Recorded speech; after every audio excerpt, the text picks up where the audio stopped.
दो बड़ी आपकी खबरें हैं आज की, जो मैं आपके सामने पेश करना वो चाहूँगा, जो आई डोंट थिंक कि आपके सामने मीडिया ने पेश किया है। पहली चीज़ ये है जी कि आपकी लाहौर हाई कोर्ट ने एक डिसीजन दिया था, जिसमें उन्होंने कहा था कि अराउंड 45,000 एकड़ का जो लैंड है, जो 3 डिस्ट्रिक्ट के अंदर आपका मौजूद है, खुशाब, बखर और साहिवाल में, वो transfer of land to the Pakistani army is wrong और नहीं होना चाहिए। लेकिन रिसेंटली उन्होंने वो फ़ैसला वापस लिया। इवन इन दैट केस कि 8 फरवरी को आपकी पाकिस्तान आर्मी ने रिक्वेस्ट किया था from the government of Punjab कि जी हमें 10 लाख एकड़ की ज़मीन फ्रॉम पंजाब दी जाए for corporate farming agriculture, for corporate agricultural farming. ठीक है, अब उन्होंने इमीडिएट इफेक्ट के साथ जी कहा था कि हमें 10 से 15 हज़ार एकड़ की की ज़मीन अभी भी दी जाए। यकम मार्च तक आप हमें 1 लाख एकड़ की ये ज़मीन दें और अप्रैल तक आप लोग हमें ये जो बकाया 1 मिलियन एकड़ की जो ज़मीन है वो आप हमें हैंड ओवर उसे कर दें। Point at the and is कि अगर आपने आर्मी को यही चीज़ें फॉर कॉर्पोरेट एग्रीकल्चरल फार्मिंग के लिए देनी है, जिसमें एग्रीमेंट्स आपके ये भी थे कि आपकी जो आपकी पल्सेस, मिलेट्स और चावल, उसको कल्टीवेट किया जाएगा लार्ज स्केल पर। कैनोला और वीट आपकी कल्टीवेट की जाएगी। फिर उसमें ये भी था कि 40% जो आपका रेवेन्यू जनरेट होगा वो पंजाब गवर्नमेंट के पास आएगा।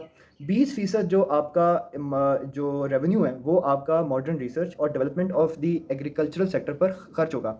अब अगर सोचा जाए कि लाहौर हाई कोर्ट ने ये वाला फैसला क्यों रोका था, तो उसकी वजह ये चीज़ है कि कॉन्स्टिट्यूशनल एक्ट 2017 के तहत आपकी जो केयर टेकिंग हुकूमत होती है वो इस किस्म के अनकॉन्स्टिट्यूशनल अथॉरिटी को एक्सरसाइज नहीं कर सकती। फिर से मैं आपको ये चीज़ बता दूं कि केयर टेकिंग हुकूमत ने जो ये कदम उठाया था, it was outside their constitutional authority, और ये आपके कॉन्स्टिट्यूशनल वायलेशन पर एक बहुत बड़ा सवाल है। तो लाहौर हाई कोर्ट से पूछना यही चाहिए कि भाईजान, अगर उन्होंने कॉन्स्टिट्यूशनल अथॉरिटी के बाहर रहते हुए इतना बड़ा कदम उठाया है तो इस पर एक्शन क्यों नहीं लिया गया। बहरहाल दूसरी जो खबर हमारे पास आती है वो ये आती है कि गवर्नमेंट क्लेम करती है कि जिन सिविलियंस को, जिन शहरियों को हम लोग मिलिट्री कोर्ट में ट्रायल पर भेज रहे हैं, दैट इज़ प्रोपोर्शनेट।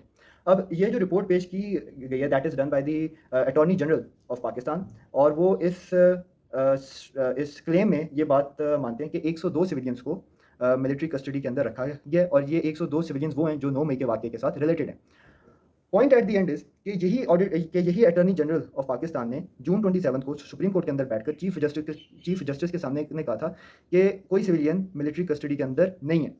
और ये बात उन्होंने क्यों कही? क्योंकि उससे एक दिन पहले जून 26 को DGISPPR ने आकर ये बात क्लेम किया था कि 102 सिविलियंस को हम लोग ट्रायल पर रख रहे हैं फॉर मिलिट्री कोर्ट। अब जहाँ तक इसमें बात की गई है, इसमें जो सबसे इंपॉर्टेंट चीज़ है, उन्होंने कहा है कि the people involved in damaging, destroying, and for that matter, breaking and entering various military establishments are being tried. However, only those who infiltrated a prohibited place or committed other like offences within the meaning of official secret acts are being prosecuted under Army Act.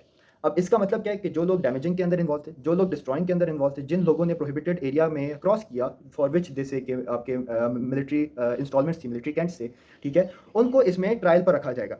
फिर दूसरी चीज़ उसमें ये भी कहते हैं कि आपके अभी जो हैं इंफॉर्मेशन मिनिस्टर फॉर पंजाब, उन्होंने क्लेम किया है जी कि इसी वाक़े के तहत खान साहब पर 8 मुकदमे दर्ज होंगे। अब एक साइड पर आप क्लेम करते हैं कि सिर्फ मिलिट्री कोर्ट उनको ट्राई कर रही है जो उस चीज़ में इन्वॉल्व थे, जो उस सारी चीज़ के अंदर उन्होंने तोड़ा तबाह किया उसको। While on the other hand आप कहते हैं कि खान साहब जो उस वक्त खुद हुकूमत की कस्टडी में थे, उन पर इसके तहत पर्चा काटा जाए। दूसरी चीज़ यहाँ पर जो सबसे इंपॉर्टेंट चीज़ है वो इसमें ये उन्होंने एग्जांपल दी कि शकील आफरीदी जो आपके उसामा बिन लादेन वाले वाक़े के अंदर इन्वॉल्व था, और कुलभूषण यादव जिन दोनों ने पाकिस्तान की रियासत के ख़िलाफ़ ऑपरेट किया, मिशन कंडक्ट किया, उनको भी हम लोग आर्मी एक्ट के तहत मिलिट्री कोर्ट में प्रोसिक्यूट कर रहे हैं। अब आप उन लोगों की प्रोसिक्यूशन देख लें और खान साहब की आप प्रोसिक्यूशन देख लें। शकील आफरीदी और कुलभूषण यादव को आप रिलेट कर रहे हैं विद पाकिस्तानी पीपल, ठीक है, जिन्होंने ना मुल्क के खिलाफ गद्दारी किया, ना उन्होंने किसी को मारा, क्योंकि एक कैजुअल्टी भी आपकी रिपोर्ट नहीं हुई from the military side. While on the other hand आप शकील आफरीदी का एक्ट देख लें और आप कुलभूषण यादव के जो आपकी एक कैजुअल्टी काउंट है, जो उसने BLA को फंड किया, उनको असिस्ट किया, उसके तहत कितनी डेथ्स हुई, आप उन दोनों को ट्रीट कैसे करें और आप पाकिस्तानी सिटीजन्स को कैसे ट्रीट करें।